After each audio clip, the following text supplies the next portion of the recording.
Hi, I'm Bruce Cantrell. And I'm Jessica Fain. And we are getting ready for our final broadcast from Jules Undersea Lodge. We'll be back in a moment.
Classroom Under the Sea has been made possible through the generous support of Diversity in Aquatics, the project's official sponsor. To learn more, please visit diversityinaquatics.com.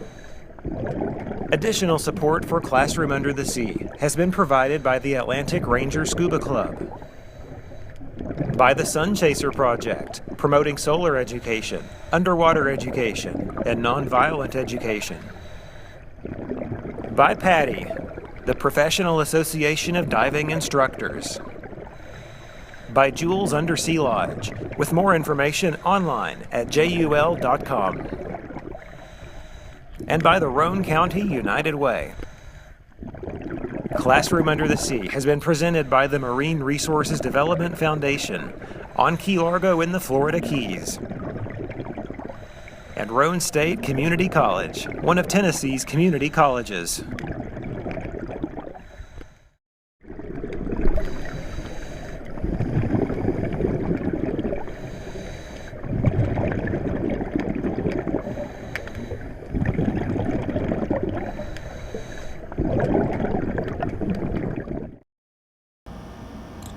Welcome to the final installment of Classroom Under the Sea. I'm Bruce Cantrell from Roane State Community College. We're broadcasting live from Jules Undersea Lodge in Key Largo, Florida. You may hear some background noise. If you do, again, that's just our life support system operating. And if you have any questions that you might want to ask or comments you want to make, you can post those on Facebook at Classroom Under the Sea or on Twitter at hashtag Classroom Under the Sea. I'm joined today by my colleague, Jessica Fain. Jessica, welcome to the show. It's about the first time we've got to appear together. It is. It's different. It feels weird not being behind the camera when you're up here. But today we just want to do a recap of some of our experiences. And in case you don't know, at 11:28 this morning, Jessica, we just broke the world record for the longest people who have ever lived and worked under the sea. Congratulations. Well, congratulations to you. I think it's been a fun ride for sure. It has gone by really fast. It's hard just to imagine that it's coming to an end. Yeah, well, I don't feel like we've been down here this long. I mean, No. it's hard to really imagine. No. So. Now on Monday, we'll be resurfacing at 1:30 in the afternoon, and if you're in the area, we'd like to invite you to come on down. Greet us as we come up out of the water. I think we're going to be happy to see the sun and see the sky, feel the wind again. Not going to be happy for the cold weather back home, No. but we'll get there. What we want to do today is just take a brief reflection of where we've gone. We're not going to rehash everything again, but we just want to bring out some key points that we've covered over the last 10 weeks. Our first broadcast was just a brief history of ocean exploration. It just kind of talked about the origins of ocean exploration, how it really started with space exploration was the driving force for ocean exploration, and it still is somewhat, but there's been a lot of research in ocean exploration done under the water as well. Yes. And our Sea and Space episode was great. We got to meet some really great people. We got to meet Buzz Aldrin and Mike Gernhardt, who are both very well-known Phenomenal astronauts. They're great people, and what they've done for science and is just incredible. One of the neat things that Jess and I got to do was when the guests would arrive, we'd have a half hour to an hour before the camera to get to know them, and then they would hang around after the episode so we could talk and expound upon other things that we talked about during the program. Because in an hour program you can only do so much. Everybody knows Buzz, the second man to walk on the moon, and Mike Gernhardt in his own right, a shuttle astronaut who was the first person to do a spacewalk from the International Space Station. So he's down in the history book as well. Jess, what did you get out of that program? One of the most striking points. It's just amazing to me that they use underwater habitats to train to go out in outer space. And while you may draw the obvious conclusion of, oh, well, yeah, it's a lot like being weightless in space, there's a lot of other parallels and analogies that go along with being in outer space. And one of the big ones that I realized was decompression. I mean, we have to decompress being underwater. living in underwater habitats at various depths, you're still having to decompress. Because we're over a 1 atmosphere Right. pressure, and then we absorb that nitrogen. So when we go to the surface, we have to off-gas that nitrogen so we don't get DCS or the bends. Right, and what I didn't realize is that astronauts actually have to do the same. And so they're going from a 1 atmosphere shuttle or spaceship or Space station. yeah, and then when they actually go into outer space, when they actually leave the I want to keep calling it a habitat. Yeah, well, it is, but when they leave the space station, they're going to a lesser pressure, much like what we do when we go from an overpressure system to 1 atmosphere.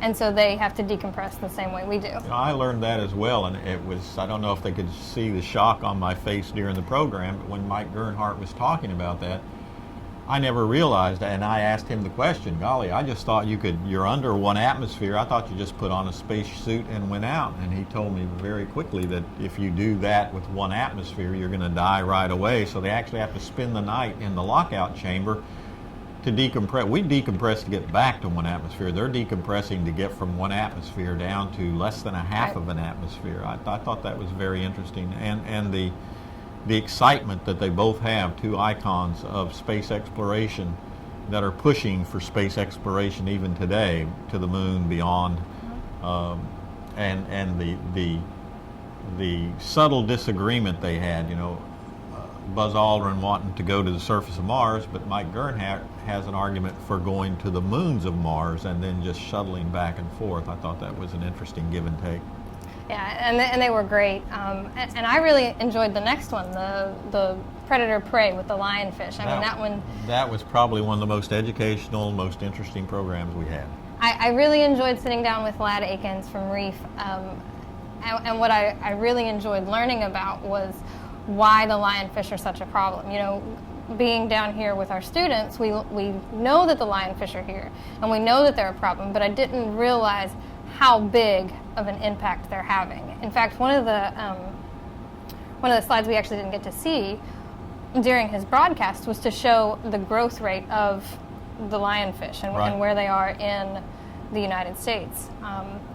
They spread everywhere. Yeah, but they started off in like 1 spot, and then over just a couple of years, I mean, they've really just exploded. The population has just absolutely taken over, and that's a huge problem for all of the native fish that are here. And one of the big concepts that Lad and I kind of talked about was, you can say that it's taking over all these fish and killing off these fish, but what does that mean to everybody else? Why is that important? Yeah, who cares? It's just a bunch of fish, right? Well, you really sit down and you think about it, and you think about the fisheries, the whole fishing industry. We use fish for a lot of stuff, obviously for food, right? But we also use byproducts of fish for other stuff. And so if those lionfish come in and take over and wipe out all these native fish that we utilize, we're going to see those effects trickle down, and we're going to see it across the country, regardless on if you're near an ocean or not. And you can see it on the coral reef. We'll talk about corals and coral restoration in a moment, but when you talk about the lionfish impact on the reef, the lionfish indirectly can actually have an adverse impact on the reef, because the fish you're talking about, the fish they're eating, a lot of them are the herbivores. Right. On a coral reef, we've got the coral, and we've also got algae, and the algae grows very fast, and it can very quickly cover up the substrate where new coral needs to attach in order to grow and smother out existing coral. And if the lionfish are eating those herbivores that keep the algae in check, and it's a big interwoven process, because when we talked about coral restoration, we talked about diadema, the long-spined sea urchin, and how its disappearance affected the ocean, disturbed that balance, because it ate algae. And now if you take the herbivores away as well, then you can have problems. Now they talked about the reproduction rate of lionfish. Yes, that was astronomical. That one, I didn't know that either. So that was, I learned something new. And I think it was like 30,000 eggs every 4 days. That's unbelievable. No wonder they're taking over our reefs. And we talk about this and all these problems. But one thing I did like is that they've got all these derbies that are coming up. They use these derbies to really decrease the amount of lionfish that we have. And we're introducing it into our restaurants. And so we're providing a new reason for people to go out and hunt these lionfish. Let's talk about that a minute. One of the stats that Ladd talked about was at the last derby, they caught a little over 1,400 lionfish, which seems like a lot, but believe me, that is not a lot. 30,000 eggs every 4 days. When we were diving in Honduras a couple of years ago with the students, I was at 130 feet under the water and I was looking at lionfish. Yeah. They were everywhere. But they did the math, and based upon that reproductive rate, over only a 2-year period, those 1,400 lionfish could have indirectly, directly been responsible for the eating over 2 million reef fish, and that's incredible. Now, for a while, people were talking about, well, what we need to do is train natural predators to eat lionfish, because we know in the South Sea of the South Pacific, the lionfish do have natural predators. Grouper, green moray eels. We have grouper, we have green moray eels here. So you would think, oh yeah, we just have to train them. But what's the problem with trying to train fish? Right, so that was another good key point that Ladd talked about was you're not necessarily training these guys to eat fish, you're training them to take a handout. And so what happens are those groupers and those eels associate divers with food. Well, then you've got some overly curious eels, and that can potentially lead to some problems. And they're not necessarily learning that, hey, I can eat this fish. They're not actively hunting the lionfish. Right. And if there's a big grouper out here, and you and I have both been swimming, diving with large groupers, but let's say you're out here this week, you're teaching them to eat a lionfish and you're giving them a handout. Great. Then I get in the water next week, only I'm a spear fisherman. They come for the handout, it's easy shot for me. So right. We do that with a lot of wild animals. Up in the Smokies, for instance, at the Black Bear Rescue Center there, when they get an orphan cub in, they go out of their way not to have any human contact with it. They don't want to habituate it to human presence. And we're finding, I think, that the lionfish or the groupers, the moray eels, those things that we're trying to train to eat the lionfish are backfiring. So what can we do about lionfish? Well, like Ladd said, you can get involved with organizations that survey the reefs, and then you can get involved with these derbies and participate that way. So. And they're always looking for help. If Yeah. you're a diver, you're down in the Keys area, contact Reef. That's the Reef Environmental Education Foundation. Ladd Akins, a wonderful person, very knowledgeable. Have him come to speak to your organization or volunteer to come down and go on a derby. And I understand we haven't had the pleasure yet, but I'm going to do that before I leave the Keys, is eating a lionfish. Yes. I understand from what Ladd has said, and he's promised us, Ladd, if you're watching, you said you were going to feed us some lionfish. I understand they're pretty good. I know where he parks his boat, so we'll have to go. Okay. We'll have to go commandeer his You boat. can't hide, Ladd. Yes. So another fun episode that we had was the art episode, where we had Wylan come down, and this is the one that he drew all down my arm. For those people who aren't familiar with that broadcast, he drew all the way down my arm, and then he signed it. So my arm became worth a couple $1,000s very quickly. And very quickly. I threatened to cut it off and put it on eBay, but I didn't get very far with that. Wylan, just a renowned international artist. He's got 2 galleries down in Key West. His art is just, it commands a very, very, very high price. But one of the things that struck me about Wylan was what such a nice guy he was. He was very sweet, yes. I mean, somebody in that prominent position that comes in and just wants to be a part of the group and interact. It was wonderful. One of the things that he brought up, the push today in education, of course, is STEM. If you haven't heard STEM, it is the word in education, trying to get students interested in science, technology, engineering, and math, STEM. And Wylan kind of made an argument, and I thought it could be a valid argument, that by focusing all the people on science and technology and education and mathematics, there's a move to move art out of the classroom. So Weiland kind of said, well, why can't we make, instead of STEM have STEAM? Put art back in the classroom. And I think a lot of those people that are interested in the humanities would probably enjoy hearing that. Yeah, definitely. And I think his argument was valid, that art is a way to get people to care, to feel something about what the subject is. And so through art, if you have this beautiful artwork of, say, a dolphin, people can connect with that and they can really see the true beauty. And that doesn't necessarily mean they have to go dive with a dolphin, right, but that they can appreciate it. And so then they care about the ocean through art. The art. Right. And another thing that struck me with Weiland, I always, prior to our episode, again, we get to spend that time before the broadcast and the time after the broadcast with these people. We get to go know them more on a personal level. And I always looked at him as an artist, and he is. He's a wonderful, world-renowned artist. I've been to his gallery. His artwork is just phenomenal. But he's also an educator. He's also an explorer. He's also an environmentalist, a conservationist. I mean, he talked to us about some of his exploration trips he's been on, and he's an accomplished diver. I was pretty impressed with the rounded Weiland. Right, and you know, I think that goes to speak volumes for all the people that we've had.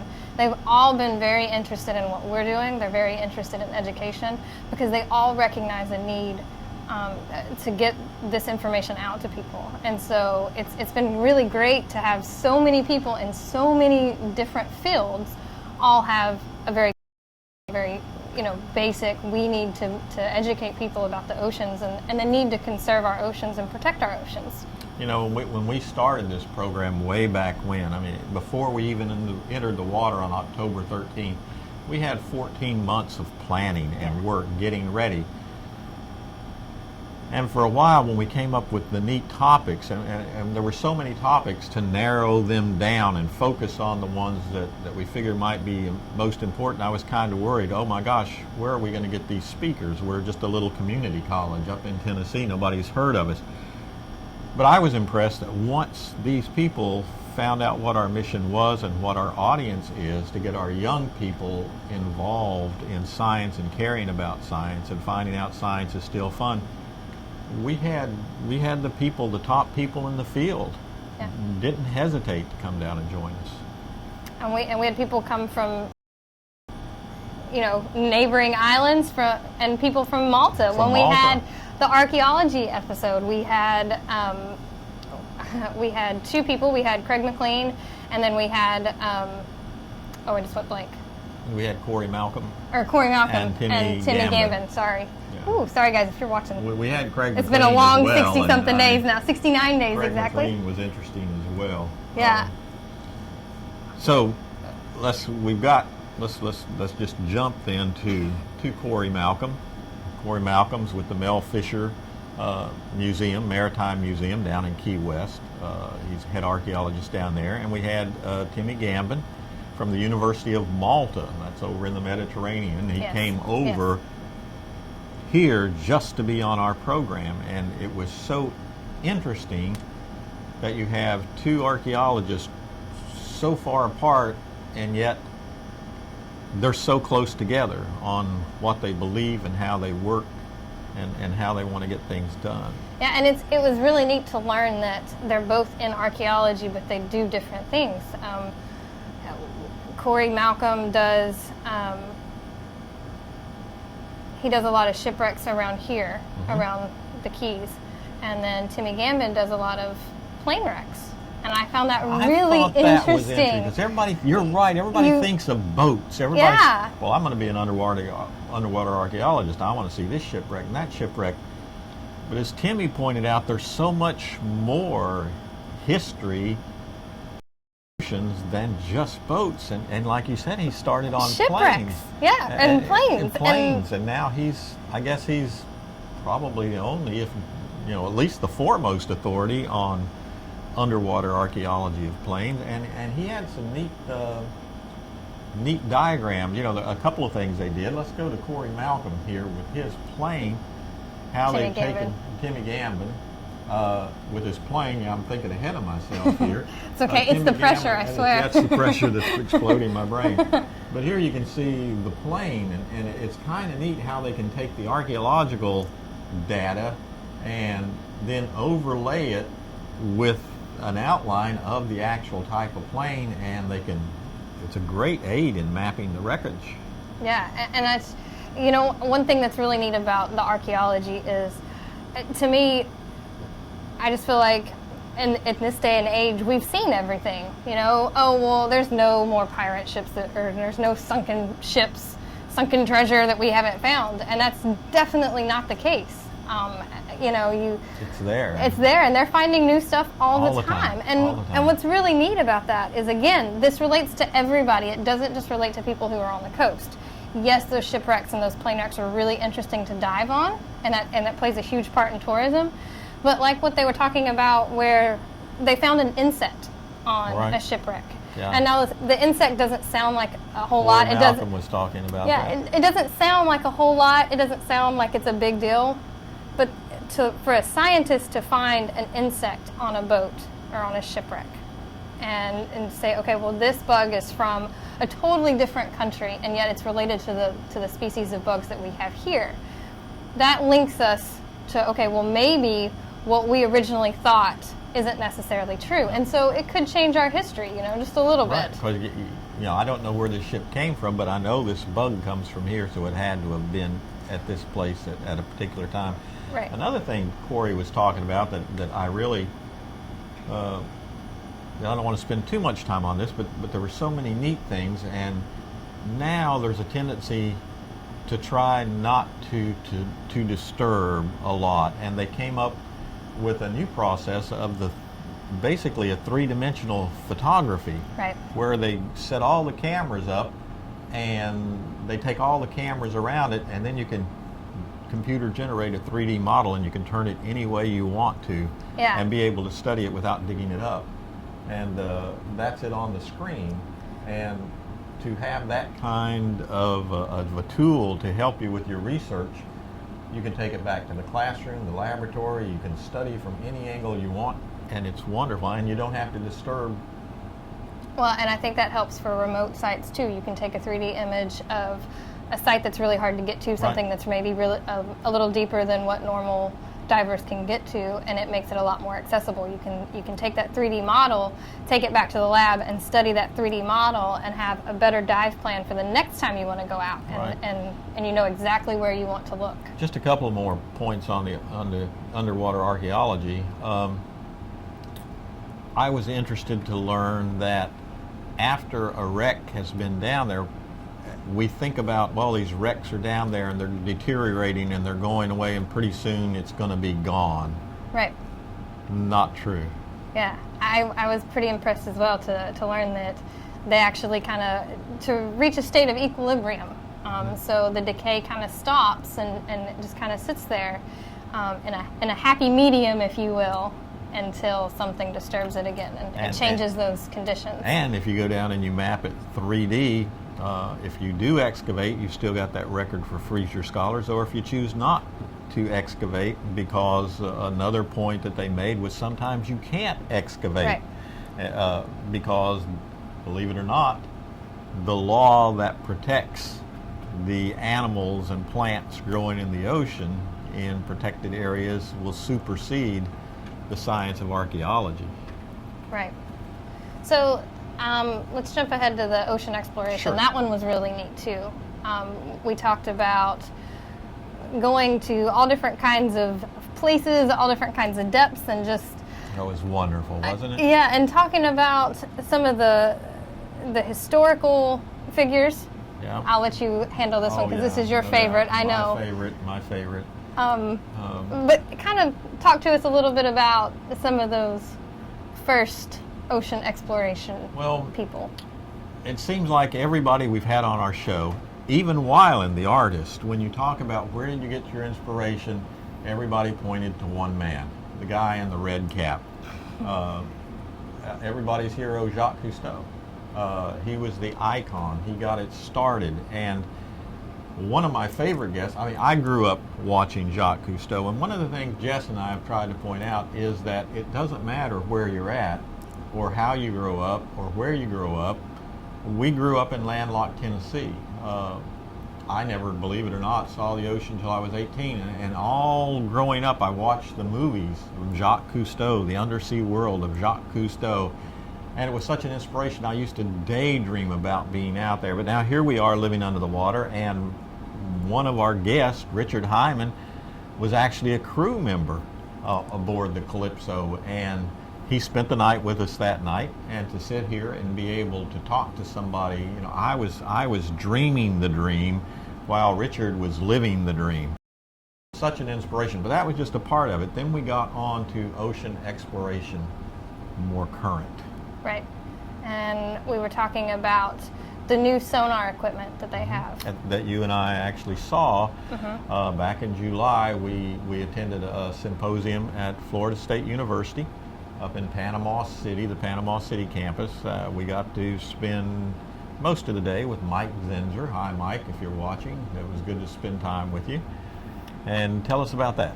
Yeah, so they have a what's called a Didson sonar. It's basically it's this handheld sonar, and you take it down into the water, and they've got this really fancy mask. It's a heads-up display mask, and they can actually shoot sonar while they're in the water, and the picture is very clear. I thought it was a video. It's very clear. I had no idea it was a sonar image. Yeah, and they showed us some of these images, and these images are taken in a pitch black training pool. And one of the pictures they had 2 milk crates set on top of each other, and you could actually see the little individual triangle holes in the milk crates. Right. They had a mannequin that Mike Zinser showed us that they hit the sonar in pitch black water, and you can see the nose and the ears and everything. It was just phenomenal. So if anybody's up in the Panama City Beach area, drop by Florida State University, give a shout out to Mike Zinser. Wonderful guy. Go see him, talk to him. And what's really unique about this, or very interesting I should say, is I learned that a lot of places actually have rescue squads that have this sonar equipment. So a friend of ours that actually came down from Chattanooga, Tennessee, they actually have this sonar. And they said that, we're not at the beach, why would you need this fancy sonar equipment? Well, unfortunately there's stuff that happens in the lakes and rivers and ponds and streams and all kinds of stuff where people have to be rescued, or cars have to be recovered, or weapons from any kind of, police investigation, and they use these sonars, and they also use other techniques, but they utilize these sonars to go down into the water. So that's really a couple of friends of ours Jess is talking about up in Chattanooga. Most people know I'm a volunteer diver at the Tennessee Aquarium in Chattanooga, and on my team we got a couple of friends of ours, Les and Graham Slater, who are on the rescue team up there. They came down and spent a week with us to give people at topside a break and help us out, and it was just wonderful visiting with them as well. Thank you, Les. Thank you, Graham. Yes. Thank you, Tennessee Aquarium, for letting your volunteers get away for a while to come down here. I'm sure he got a substitute. Yeah. It's okay. So then let's talk about the recreational diving side of this, because this is kind of where we're involved. Is where I guess we got started, was recreational diving. We did this because we wanted to see the ocean. It's kind of funny because we did the sea and space, we did the archaeology, we did the art, but probably the one that impacts the reef the most is recreational diving. It's come a long way. Yes, from boat anchors to the damage that people do to the good that has come out of this. For instance, when I first started diving, I won't say when, but it's a lot of years ago, I remember quite clearly coming down to the Keys and chartering a dive boat and going out to the reefs, and they drop the anchor. Right. And then when we get ready to leave, they haul up the anchor, regardless of what it's stuck to. If it's stuck to coral, too bad, we're hauling up the anchor. But now they've done something to remedy that. Right, now they've got the mooring lines and the mooring buoys, and those are very sophisticated systems to where now the boats can just hook up to the mooring buoys, and it doesn't hurt the coral. Like we're not Right, dropping an anchor you on can top see of on the the coral. picture it's anchored down into the substrate. Right, and I want to kind of throw this out there. It's not that, you know, people don't care about the coral. Right. It's just we didn't know any better. Didn't know any better. And now that we do, now we're saying, oh, well, we really need to step up and fix this problem. And kind of the same thing. Divers, you know, a lot of divers, a lot of people that were coming to visit the reefs didn't know that, you know, touching Right. the coral would be a bad thing or messing with a lot of the animals. And so now we're kind of having to really educate people. We're doing the PADI aware courses, Reef's doing courses kind of like that too with the lionfish. But to kind of tell people, hey, these are living animals. Right. You know, we don't need to touch them because we could Yeah. actually hurt them. You can hurt them. You know, the mooring buoy, the other thing it did, besides protecting the reef from damage, now there's only a set number of buoys at any place Right. on the reef, and if you show up with your boat and there's no buoy, guess what? You don't get to stay. Limiting the population. But staying with recreational diving, but kind of jumping ahead as well, you know, last program we talked about diadema, the long-spined sea urchin. And when I first started diving in the Keys, they were everywhere. Right. And as our guests were saying, the big thing about divers is watch where you put your foot, watch where you put your hand. It was kind of a protection from the reef from us because nobody touched anything. There was a sea urchin there.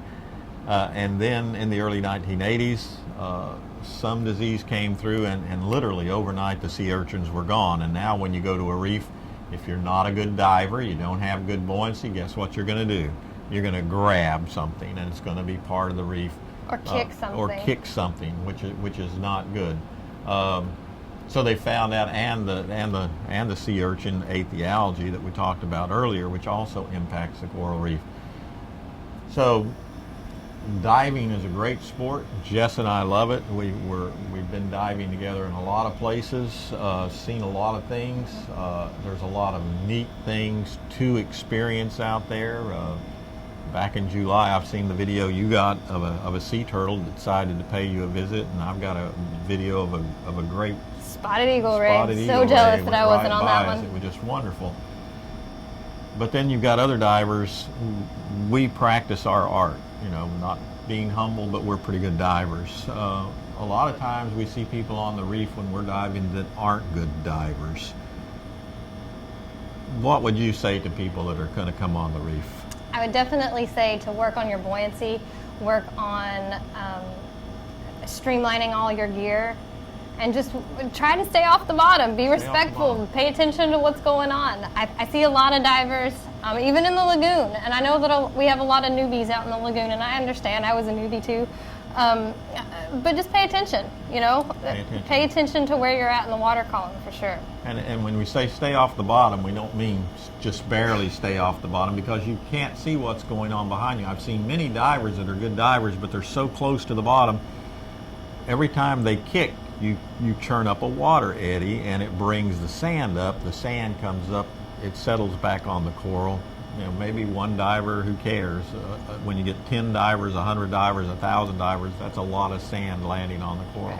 Right. And the other thing is just mentioned, people dragging their gear. I've seen good divers, but their pressure gauge is dangling under them and they're dragging it through the coral. Yeah.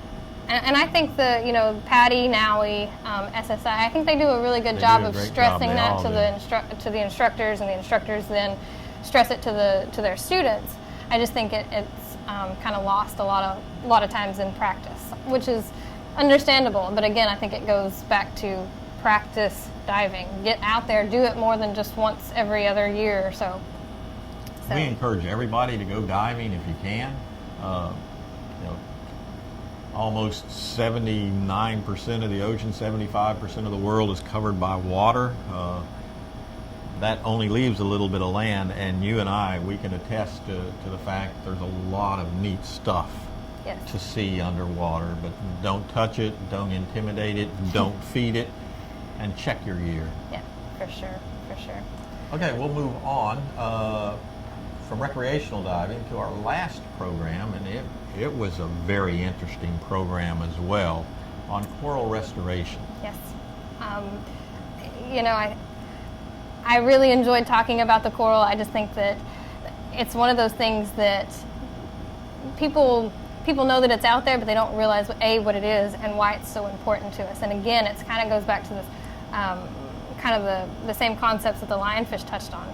You know, it's very important, but it's not only important for our reefs, it's important across the across the globe. It's that pressure's getting to me again. I don't know what's going on today. It's the pressure. It compacts your brain. So, but to learn that the corals, the hard corals, the boulder corals, that's what builds our reefs. And then our reefs are important for tourism, for divers like us that want to go out and visit it. They're important for the fish that live there, and it provides food for other fish. But it's also important because these big reefs protect the shorelines. Absolutely. Yeah. And you hear all the time in the media and everything about gloom and doom. Oh, we've lost this much coral reefs, and it's going to go away, and by this year they're all going to be gone. And the neat thing that I got out of that program was the positive aspect. We had the two world's foremost authorities on coral restoration here. They've done great things on learning to regrow coral, and the hardiest coral. I mean, they're even looking at the genetics.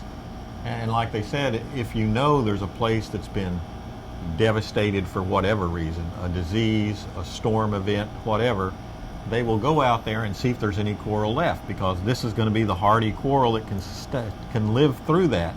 They take it back in, they culture it, and then they take it back out and replant it in that area because they know this coral can survive there. And some of the techniques that they've found, you know, instead of putting it on a piece of concrete and then growing it that way, they found they can grow it a lot faster by hanging it on trees. Hanging it on a tree. Yes, yes.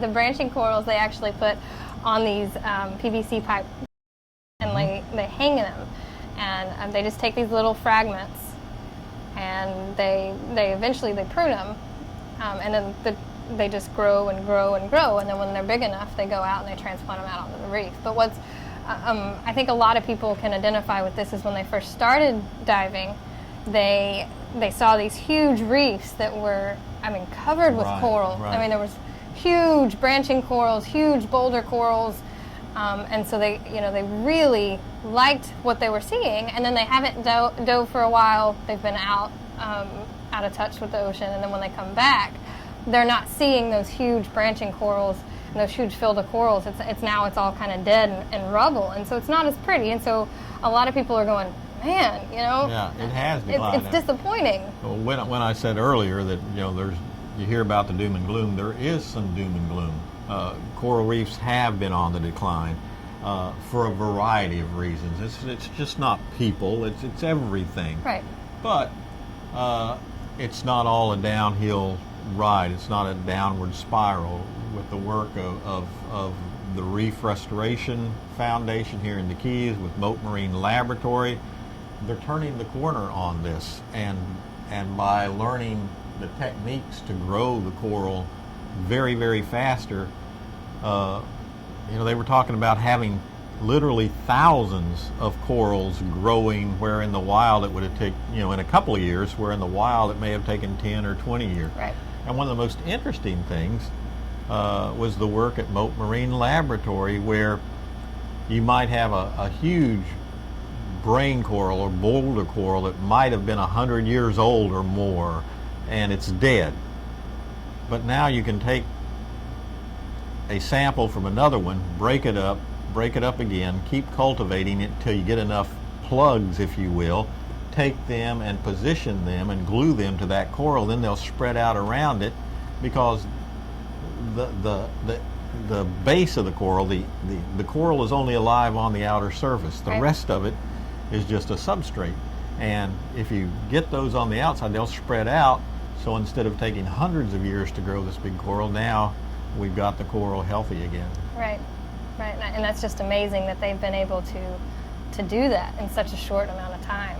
It's really, you know, I can't stress to people enough that that's a huge step forward for our reefs. And like they said, you know, this is because they're being able to do this, and they can grow it a lot faster. Now their problem is is all the red tape, all the politics that are involved with all of this stuff. It amazed me that, right here in the state of Florida, not be disparaging of anybody, but to hear them talk about the people in Florida recognize the reef needs help.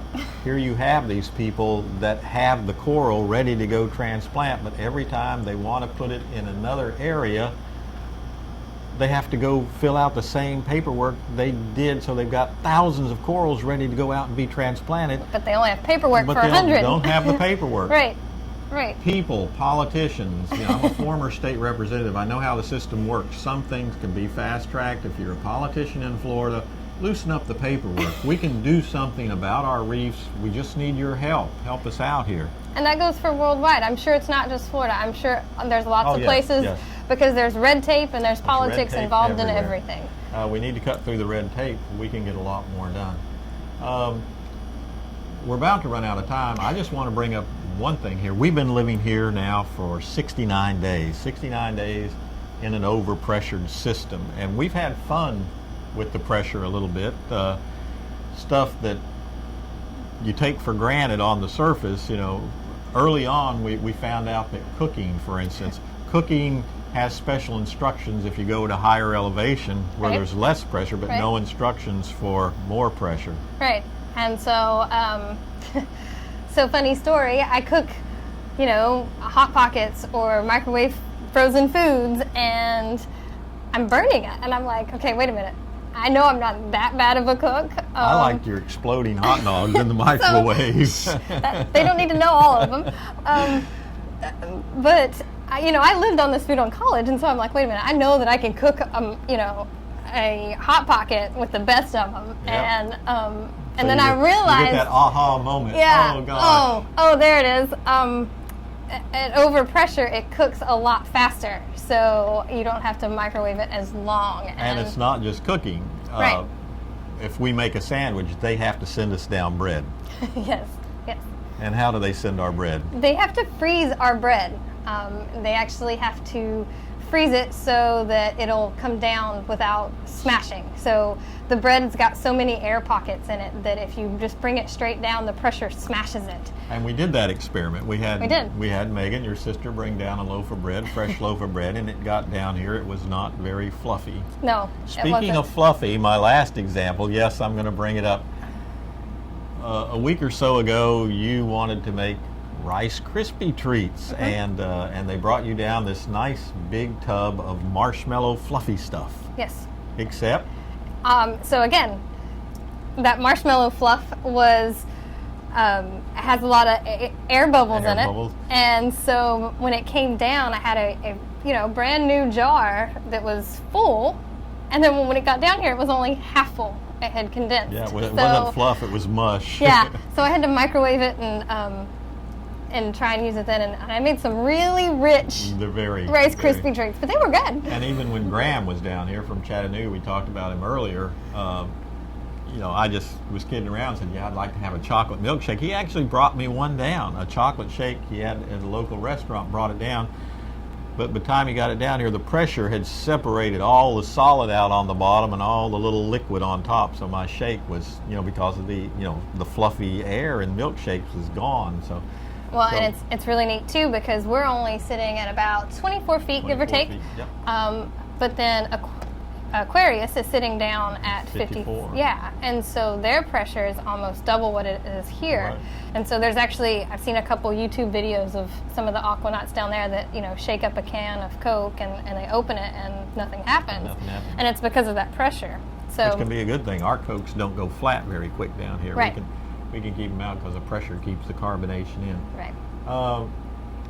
For the past 10 weeks we've been on the air. You've seen Jessica and I sit here with a smile on our face and our guests, but we've been down here for 68 days. We're going to resurface on Monday at 1:30, but we could not be down here doing what we're doing without help from everybody. Right. And one of the things we talked about before we get into thanking those people, though, is one of the things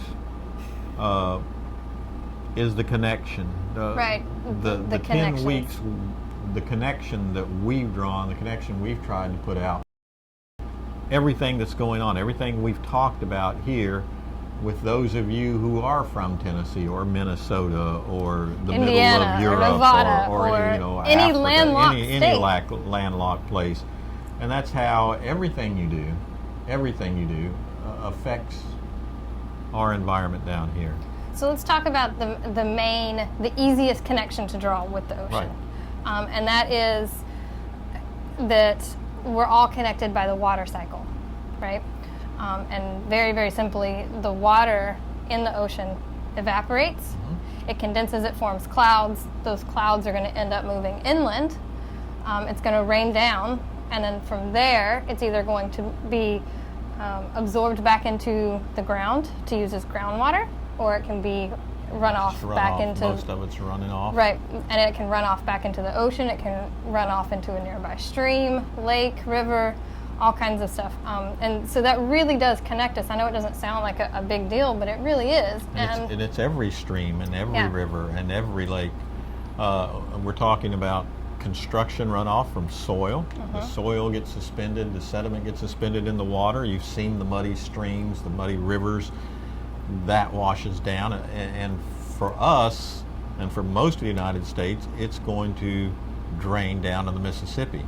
And farmers overusing, and people like me who are growing lawns, we overuse fertilizer. I read something really interesting that I didn't know just the other day when we were researching for a program, that if you grow corn, the corn only has about a 2-week window where it takes up the nutrients. And if you fertilize before or after that window, then that just gets dissolved into the water, gets washed out, and it comes out. And fertilizer on the land works just as well as fertilizer in the ocean. So now we've got a situation down where the Mississippi River dumps into the Gulf of Mexico. Right, so explain exactly what's going on in the Gulf of Mexico with this Well, area. it's kind of neat, but we've got, and there's not just the Gulf of Mexico, there are several places where this happens. We've got in the northern Gulf of Mexico what we call a dead zone. As you can see by this graphic, the dead zone can be very, very extensive. And I found out through the research that the dead zone is, the size of it is not static, it grows and it shrinks. And that it actually decreases when it's not raining. When there's a drought, there's less of a dead zone in the Gulf of Mexico, because when it's raining, particularly when you have heavy rains during the years, you get a lot of that, the sediment washing into the area, you get the fertilizer washing in, it hits the Gulf, it just, you get an algae bloom, it takes out all the oxygen out of the water, no oxygen, no life. That whole zone becomes dead, and there's several of them around the world. So you at home, you know, if you're doing construction, watch the runoff. When you're fertilizing your lawn, go by the instructions on the bag. Just because you over fertilize it doesn't make it better, because the plants aren't going to take it up. It's going to wash into the ocean. So another thing too is not only will it wash into the ocean, but a lot of this water that's then carrying these pesticides, these chemicals, it can actually be absorbed back into the ground and put into our groundwater, into our well systems. Absolutely.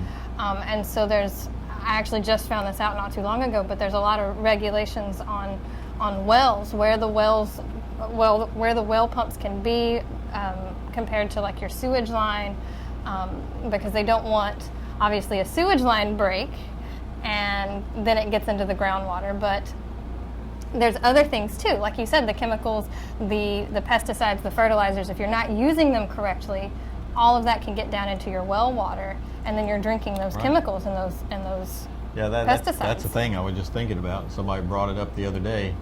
Of course, if you don't know it, obviously Jess is a little bit younger than I am, not much. But for those of you more around my generation, when you were growing up, who would have ever thought that when you wanted to get a drink of water, you had to get a plastic bottle? You bought your water to drink. You know, we used to just turn on the spigot at the house, get a glass of water, and for a lot of people, that's That's no longer a good option. In Right. some areas, people are even afraid of the water that comes out of their sink. But we can turn this around. We can. And just knowing that those chemicals and those pesticides are causing problems in our water, knowing what kind of water you're on. I know a lot of people don't even know what kind of water they're on, Right. or where their city gets their water, because a lot of cities actually get their water pumped in from other places, or they get their water from a very big well.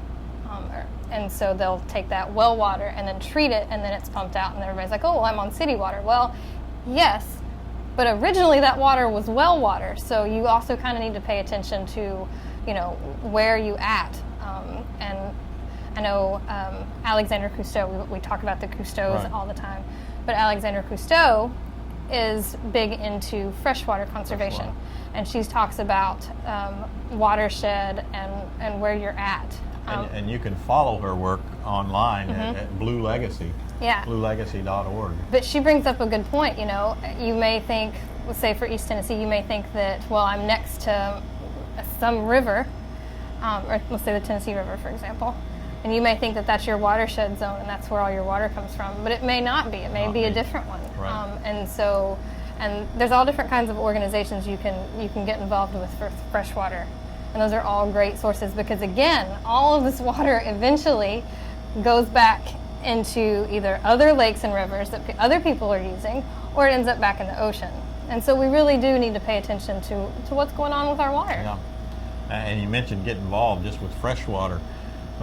When we were at the talk with Alexandra Cousteau, I know you had a discussion with people in the local area. They're what they call themselves river stewards. Yeah, they're the Tennessee Riverkeepers. And I think there's Riverkeepers for just about every state. But that's what they do. They study the effects of the water. They go out, they take population sizes, sample sizes. And they're all volunteers. Yeah, of the wildlife, the plants, the animals, all kinds of stuff, and they monitor the quality of the water. And we have to worry about the quality of the fresh water, because that's what's going to spill over into our oceans, and we've talked about that quite extensively. So, over the 10 weeks we've tried to have a couple of things here. That our focus has been toward our young people, Right. our young people, and the middle school people, and some of the responses we've had in letters, in Skypes with classrooms all over the place, all over the United States. We've had interactions all over the world. Have been great. Yes. Yes, So absolutely. what's your message for the young people out there watching our program? So I would definitely say get involved. Don't be afraid to try something new. I mean, we're from East Tennessee. East Tennessee. I wasn't raised on the ocean. I was able to visit the ocean with my family and my parents growing up, but I wasn't from here. And I feel like, especially now going to grad school, I feel like I'm so far behind some of the other students that are applying, because they had research growing up in middle school and in high school, and even undergrad. They had all of these amazing programs that were geared toward ocean science. And from East Tennessee, that just wasn't. I mean, we had one class at my college that was devoted to marine ecology. One. And so, if you're interested in something like this, I would definitely say get involved, get scuba certified, and go to the beach.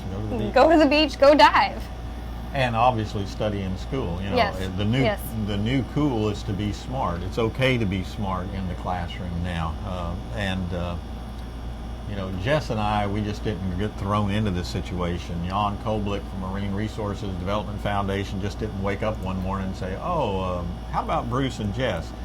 I like to think you did. You like to think so, but Jess and I have been down here a lot. We've trained hard, we've studied hard.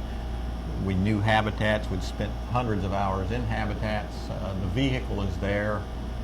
If you've got a dream, whether it's in science or math or engineering or technology or art, you got to go after your dream, because you don't know when the door is going to open up to Right. give you a unique opportunity. And science is fun. I mean, look at us. We're sitting here under the ocean, and we know before the program started there were a bunch of big hogfish that swam by. There's no telling what comes or by a this diver window. pops up. Who knows? There's so much stuff going on. Bruce, you've got a great saying, and I really like this saying, and I think we should share it with everybody else.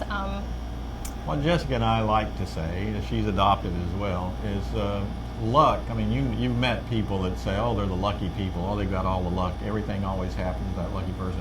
But we think luck is where preparation meets opportunity. Right. You have to prepare yourself. As Jess and I were studying habitats and diving on reefs, we had no idea that this opportunity would open up. But when it did, we had prepared ourselves. I like to tell people we had been training for this mission for 3 years. We just didn't know it. So when the opportunity arose, we were the pretty logical choice. So you have to get the preparation in order to be able to take that opportunity. If we hadn't been prepared, then there would have been other people sitting here besides us. And you know what's funny is like you said, with all of our guests, we've had time to sit down and talk to them before and after the show. And it's kind of a common occurrence. A lot of these people were like, oh, well, I, backpacked across the country, and then I ended up, loading and unloading a truck, and then ended up somewhere else. And it's those, I just happened to be here kind of things. Yeah. And that's how they got involved. Even Mike Gernhardt, a space shuttle astronaut, the first person to do a spacewalk from the space station. He told us that. Well, how do we asked him, Mike, how do you get to be an astronaut? And he said, well, a large part of it was luck. I had to do this and this and this, and then I got selected. Well, that was the preparation. Yeah, so it wasn't necessarily luck, more so that he put himself in a good position for when they were hiring or when they were looking. So if you prepare yourself, if you study hard, you work hard, then the opportunities will come along and they'll open up. So we've been directed at the young people. That's the thrust. The other thing, and you've heard us talk about it here, is letting everyone know, landlocked people in Montana, in South Dakota, in Iowa, our state of Tennessee, all of those landlocked places that are thousands of miles from an ocean. What you do affects your ocean. Yes, very much so. And we can't get away from it. And they can make choices in Minnesota, for example, knowing that sustainable fishing is available, asking the restaurants, where did this fish come from? Absolutely. That helps out tremendously. And you can learn about sustainable fishing by and food choices based on sustainable fishing anywhere. For instance, where I volunteer at the Tennessee Aquarium in Chattanooga, we have a big program there about sustainable fishing and how that works into food choices. Right. So you can find it online, or you can go someplace else and ask and get involved. We've talked about getting involved. We're always looking at volunteers. Yeah. And again, getting involved, we have a great program at Roane State where we bring students. But here at Marine Lab, they have a great program for middle school students. They have a program for a teacher's workshop. That's right. I mean, they bring in lots of people all the time. Over they 5,000 people a year. Yeah. Their programs range from middle school all the way up through teachers. They even have a program just for teachers. And you can plan your own program, whether you want a weekend, 2 days, 3 days. We usually come down for a week. So you can get a hold of them at marinelab.org, and you can plan your program online. And again, it goes back to educating the public and educating students. And I think through education, we can not necessarily fix a lot of these problems, but we can definitely help, offset the problems. And we've influenced some students from quite a distance away. On the weekends down here, Jess and I have what we call the Lunch with the Aquanaut program.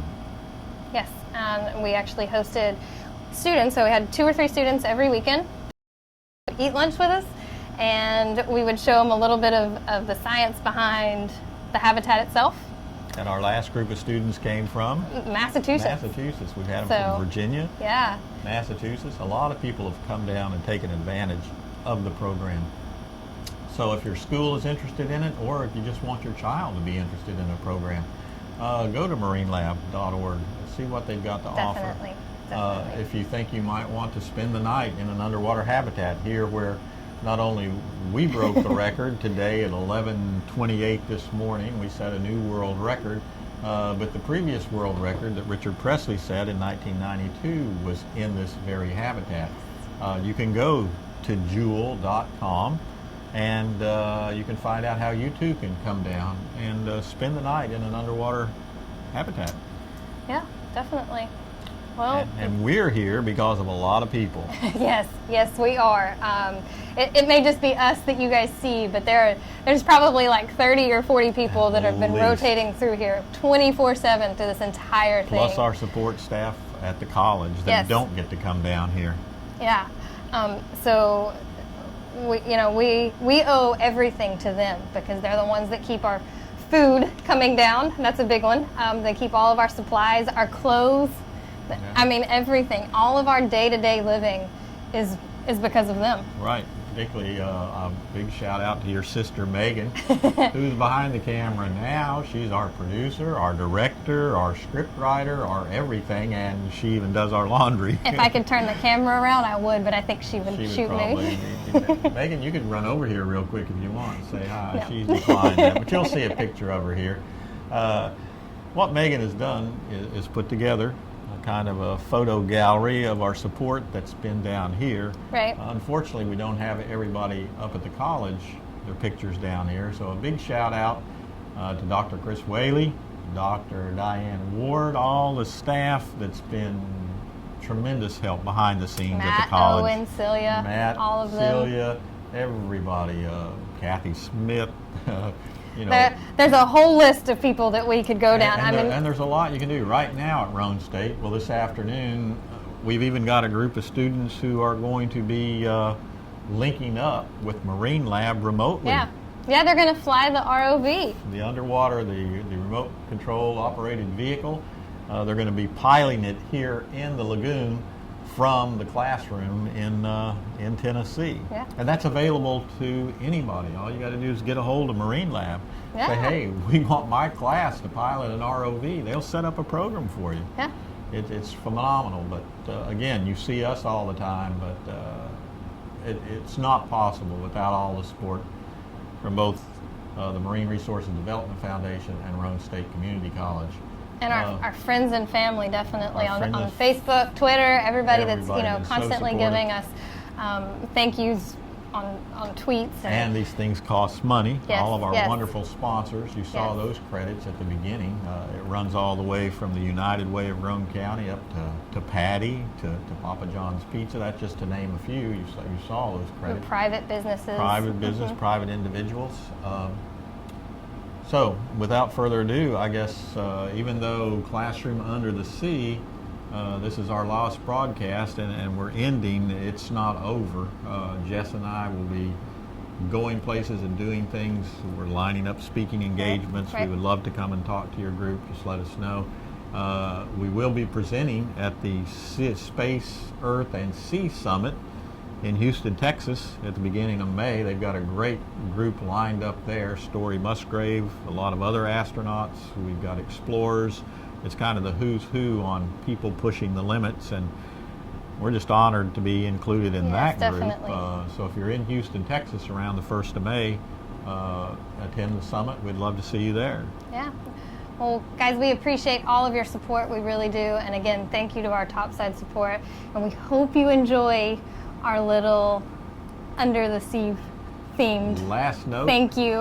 Even though we will not be doing more live broadcasts, our broadcasts are recorded Yes. online on YouTube, Classroom Under the Sea. For you educators, the labs that Jess fixed up are still available online. You can go to the Roane State website, Classroom Under the Sea, and you can click on the labs. They will be down there for you to download. So just because we're going away, everything else is staying there. Yep. Thank you all so Bye, much. guys. We appreciate you.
Classroom Under the Sea has been made possible through the generous support of Diversity in Aquatics, the project's official sponsor. To learn more, please visit diversityinaquatics.com.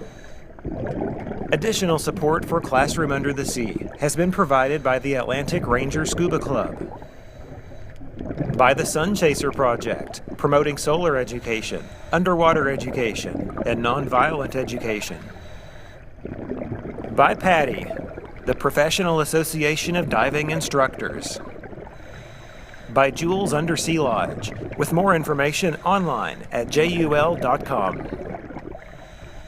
and by the Roane County United Way. Classroom Under the Sea has been presented by the Marine Resources Development Foundation on Key Largo in the Florida Keys, and Roane State Community College, one of Tennessee's community colleges.